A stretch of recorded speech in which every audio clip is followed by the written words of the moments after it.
দুর্নীতি ও অর্থ আত্মসাতের জন্যই বিগত সরকার কেবল বিভিন্ন প্রতিষ্ঠান ও অবকাঠামো বানিয়েছিল।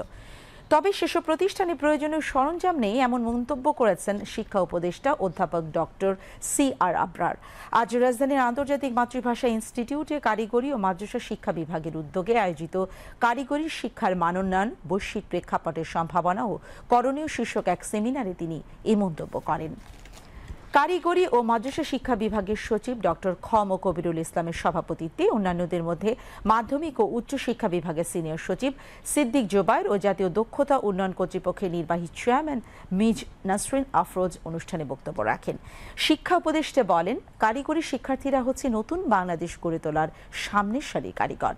কারিগরি শিক্ষার্থীরা তাদের শ্রম ও যোগ্যতা দিয়ে কাজ করতে পারলে উন্নত বিশ্বের সাথে তাল মিলিয়ে দেশও এগিয়ে যাবে। তাই শ্রমবাজারের উপযোগী দক্ষ জনশক্তি গড়ে তুলতে কারিগরি প্রশিক্ষণের মাধ্যমে শিক্ষার্থীদের দেশের উন্নয়নে সম্পৃক্ত করতে কাজ করছে অন্তর্বর্তীকালীন সরকার।